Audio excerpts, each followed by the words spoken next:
सुंदरवन जंगल में टुनटुनी चिड़िया अपनी माँ टूनी चिड़िया के साथ रहती थी। टुनटुनी चिड़िया को बचपन से ही सिलाई करने का बहुत शौक था।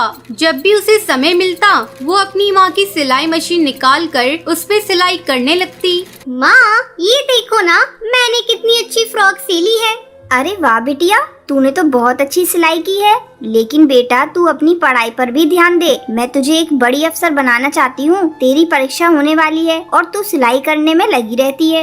माँ मुझे सिलाई करना अच्छा लगता है। मैं पढ़ाई के साथ साथ सिलाई करना भी सीखूंगी। मैं कुछ नहीं जानती, आप मेरा दाखिला किसी सिलाई सेंटर में करवा दो। ठीक है टुनटुनी, जब तेरा इतना ही मन है तो मैं तेरा दाखिला किसी सिलाई सेंटर में करा देती हूँ। अगले दिन टूनी चिड़िया टुनटुनी का दाखिला एक सिलाई सेंटर में करवा देती है। अब टुनटुनी पढ़ाई के साथ साथ सिलाई भी मन लगाकर सीखने लगती है। कुछ ही दिनों में टुनटुनी की स्कूल की पढ़ाई हो जाती है। एक दिन टूनी की सहेली बबली कबूतरी उसके घर आती है। अरे टूनी, ओ टूनी कहाँ है, जल्दी आ। तब टुनटुनी चिड़िया कहती है, आंटी वो माँ घर पर नहीं है, पड़ोस में गई हैं। आप बैठिए, मैं उन्हें अभी बुला कर लाती हूँ।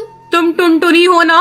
कितनी बड़ी हो गई है। जब मैंने तुझे देखा था उस समय तू बहुत छोटी थी। पहचाना मुझे? मैं तेरी बबली आंटी हूँ। टुनटुनी तू जाकर अपनी माँ को बुला ला। टुनटुनी चिड़िया पड़ोस में अपनी माँ को बुलाने के लिए चली जाती है। थोड़ी देर बाद टुनटुनी चिड़िया अपनी माँ को लेकर घर आती है। अरे बबली कबूतरी तू कब आई? टुनटुनी तू जाकर चाय बना ला। फिर टूनी चिड़िया बबली कबूतरी से बातें करने लगती है। बबली कबूतरी टूनी से कहती है, टूनी तेरी बेटी बहुत प्यारी है। मैं इसे अपने घर की बहू बनाना चाहती हूँ। मेरा बेटा बंटी एक वकील है और उसके लिए मुझे तेरी बेटी जैसी ही एक संस्कारी बहू चाहिए थी। तेरी बेटी मुझे बहुत पसंद है। तुझे इस रिश्ते से कोई एतराज तो नहीं है ना? नहीं नहीं बबली कबूतरी, ये तुम कैसी बातें कर रही हो? मुझे इस रिश्ते से कोई एतराज नहीं है। मैं लाख कोशिश करके भी इतना अच्छा रिश्ता ढूंढ नहीं पाती। जल्दी टुनटुनी चिड़िया और बंटी कबूतर की शादी हो जाती है। शादी के कुछ ही दिन में टुनटुनी चिड़िया एक बच्चे की माँ बन जाती है। ससुराल में सभी लोग उससे खुश थे। एक दिन बंटी कबूतर टुनटुनी चिड़िया से कहता है, टुनटुनी आज ऑफिस में कुछ ज्यादा ही काम है। मैं रात को देर से घर लौटूंगा, तो मेरा इंतजार मत करना। इतना कहकर बंटी कबूतर वहाँ से चला जाता है। लेकिन थोड़ी देर बाद कालू कौआ तेजी से उड़ता हुआ उसके घर आता है। गजब हो गया टुनटुनी बहन। जब बंटी कबूतर अपने ऑफिस जा रहा था तब एक बाज ने उस पर हमला कर दिया, जिसमें उसकी मौत हो गई। इतना सुनते ही टुनटुनी चिड़िया रोने लगती है।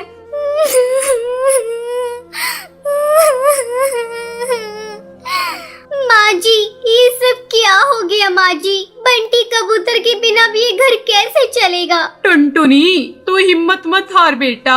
ऊपर वाले की मर्जी के आगे किसी की नहीं चलती। इस तरह कुछ दिन गुजर जाते हैं। टुनटुनी चिड़िया अपना दुख भुलाकर सिलाई का काम करना शुरू कर देती है। आस पड़ोस के पक्षी उसके पास अपने कपड़े सिलवाने के लिए आने लगते हैं। एक दिन हरी काकी उससे कहती है, टुनटुनी तू तो इतनी अच्छी दर्जी है, इसके बारे में तो मुझे पता ही नहीं था। कम पैसों में बहुत अच्छे कपड़े सिल देती है। तू ऐसा कर, अपना एक बुटीक खोल ले। हाँ काकी, आपका सुझाव बहुत अच्छा है। मैं जल्दी ही अपना बुटीक खोलूंगी, लेकिन इसके लिए पहले मैं माँ जी से इजाजत लूंगी। हरी काकी के जाने के बाद टुनटुनी चिड़िया अपनी सास से बुटीक खोलने की इजाजत मांगती है। माँ जी क्यों ना मैं अपना एक बुटीक खोल लूं, इससे अच्छी कमाई हो जाएगी। ठीक है टुनटुनी, तुझे जो अच्छा लगे वो कर। तू अपने बुटीक का अच्छे से काम कर, मैं तेरे बच्चे को संभाल लूंगी। जल्द ही टुनटुनी चिड़िया अपना बुटीक खोल लेती है। अब उसकी कमाई पहले से दुगनी हो गई थी।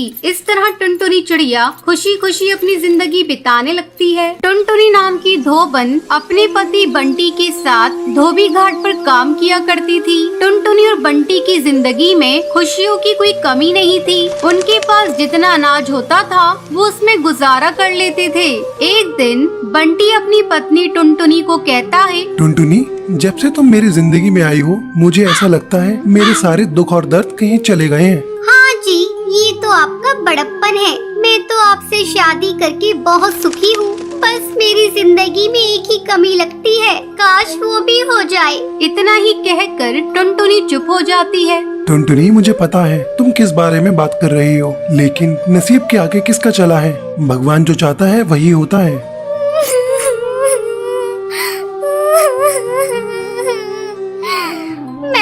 कभी किसी का बुरा नहीं किया, फिर क्यों भगवान ने मुझे बांझ बना दिया? क्यों मेरे पास कोई भी संतान नहीं है? मैं हमेशा से ही दूसरे के बच्चों को खिलाकर अपना दिल बहला लेती हूँ, लेकिन मेरा भी मन करता है मेरी खुद की संतान हो जो मुझे माँ कहकर बुलाए। टुनटुनी, तुम परेशान क्यों होती हो? कोई नहीं, भगवान ने चाहा तो हमारे पास भी संतान होगी। चलो अब अपना काम करते हैं। कुछ कपड़े धुलने के लिए पड़े हैं, उन कपड़ों को धो लेते हैं। हाँ जी, आप सही कह रहे हैं। चलिए, काम तो करना ही है। टुनटुनी जाकर कपड़ों का गट्ठा खोलती है और उसे देखकर रोने लगती है।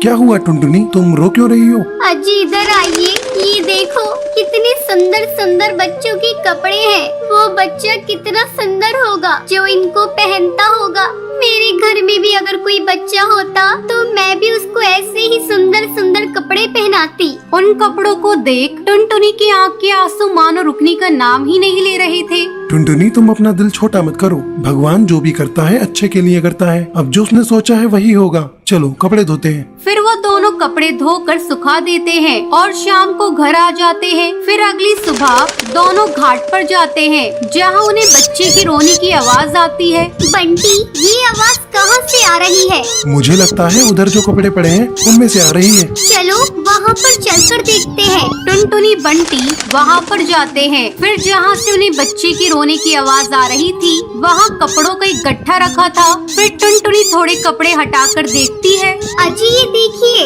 इन कपड़ों में तो कोई बच्चा लिपटा हुआ पड़ा है। टुनटुनी बच्चे को देखती है। वो एक बहुत ही प्यारी चिड़िया थी। अजी ये कितनी सुंदर चिड़िया है। कौन इतनी प्यारी चिड़िया को यहाँ पर छोड़ गया है? पता नहीं कैसे कैसे पक्षी हैं। कोई बच्चे को तरसता है तो कोई बच्चे को छोड़कर चला जाता है। खैर जो भी हो, अब से ये बच्ची हमारी है। हो सकता है भगवान ने तुम्हारी सुन ली हो और ये बच्चा तुम्हें दे दिया हो। फिर बंटी जैसे ही बच्चे के नीचे पड़े कपड़ों को उठाता है तो वो देखता है उसके नीचे बहुत सारे पैसे पड़े थे। अजी ये इतने सारे पैसे इस बच्ची के साथ कौन छोड़ गया? शायद जिसने इस बच्ची को छोड़ा है उसने ही इसकी परवरिश के लिए पैसे छोड़े हैं। पर कोई ऐसा क्यों करेगा? मेरी तो समझ में नहीं आ रहा है कि कोई ऐसा क्यों करेगा। लेकिन कोई ऐसा करके गया है। चलो ये पैसे इस बच्ची के लिए ही है, तो बच्ची के काम ही आने चाहिए। टुनटुनी और बंटी बच्ची को घर ले जाते हैं और बच्ची को अच्छे अच्छे खिलौने लाकर देते हैं और बहुत अच्छा खाना भी खिलाते हैं। बच्ची भी अब धीरे धीरे बड़ी होने लगती है। एक दिन टुनटुनी बंटी से बोलती है, अजी अब हमारी बच्ची बड़ी होने लगी है, हमें इसको अच्छे से स्कूल में पढ़ाना चाहिए क्योंकि ये बहुत ही चतुर है और कितनी सुंदर लगने लगी है। टुनटुनी, चाहता तो मैं भी यही हूँ, इसको अच्छे से अच्छे स्कूल में पढ़ाना। लेकिन तुझे तो पता ही है हमारी इतनी कमाई नहीं होती कि अपनी बेटी को अच्छे से स्कूल में पढ़ने के लिए भेज दें। लेकिन कुछ भी हो, मैं अपनी गुड़िया को उस स्कूल में जरूर पढ़ने भेजूंगा और एक अच्छी चिड़िया बनाऊंगा। बंटी ये सोचकर अपने धोबी घाट की तरफ चलता है तो वो देखता है उसके धोने वाले कपड़ों के बीच में कुछ पैसों की गड्डी पड़ी थी। फिर वो सोचता है, आखिर ये सब कौन कर रहा है? इसका मतलब कोई तो जानता है कि उसकी बच्ची हमारे पास है और वो उसके बदले हमें पैसे देकर चला जाता है। फिर बंटी पैसे उठा लेता है और बच्ची को अच्छे से स्कूल में पढ़ने भेज देता है। एक दिन बंटी टुनटुनी से कहता है, टुनटुनी, पता नहीं जब भी हम पैसों की बातें करते हैं या उसकी जरूरत होती है तो कोई हमारे कपड़ों में पैसे छोड़कर चला जाता है। लेकिन ये सब कर कौन रहा है? हमको उसका पता लगाना पड़ेगा। अजी आप सही बोल रहे हैं, इसके लिए हमें कुछ न कुछ तो करना ही पड़ेगा। मैं एक प्लान बताती हूँ। फिर टुनटुनी बंटी को समझाती है। अगले दिन बंटी कबूतर धोबी घाट पर रोने लगता है। आसपास के पंछी उससे पूछते हैं, अरे क्या हुआ बंटी, रो क्यों रहे हो? क्या बताऊं भाई, मेरी बेटी ने आज कुछ खिलौनों की मांग करी है और मेरे पास बिल्कुल भी पैसे नहीं है। मैं नहीं चाहता कि मेरी बेटी का दिल दुखे, इसलिए मैं उसे खिलौने दिलाना चाहता हूँ, लेकिन मेरे पास पैसे नहीं है। अरे कोई बात नहीं बंटी, तू तेरे पास थोड़ा बहुत पैसा है,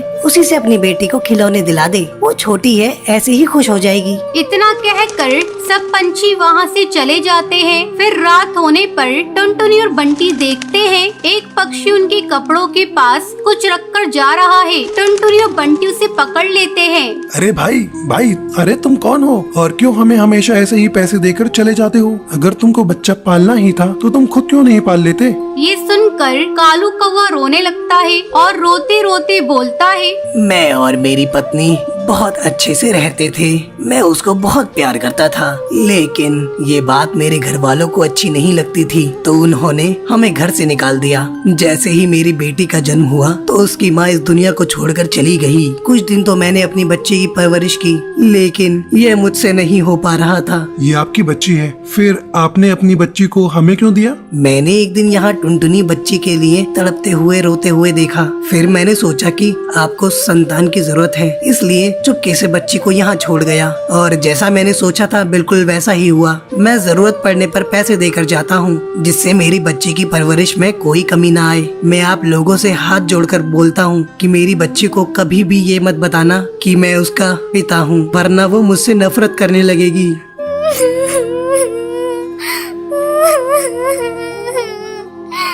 ठीक है भाई साहब, पर मैं आपसे ये कहना चाहती हूँ, आपने एक बांझ की सोनी गोद को भर दिया है, तो इस पर जितना हक हमारा है उतना आपका भी है, और आप कभी भी इससे मिलने आ सकते हैं। फिर कालू कौवा और बंटी इस बात से सहमत हो जाते हैं और अगले दिन बच्ची के पिता को अपने घर पर दावत के लिए बुलाते हैं। और फिर ऐसे ही टुनटुनी, बंटी और उनकी बच्ची और साथ ही साथ बच्ची का पिता सब मिलकर खुशी खुशी रहने लगते हैं।